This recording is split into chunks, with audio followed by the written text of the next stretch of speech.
القصة هاي لو سمعتها راح تقول سبحان الله.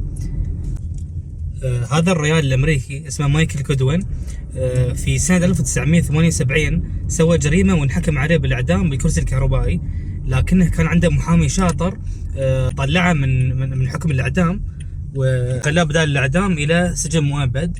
زين، وهو موجود في السجن طلب من إدارة السجن إنهم يعطونا تلفزيون، عشان هذا يعني مخنوق يعني شيء في السجن، فطلب منهم تلفزيون.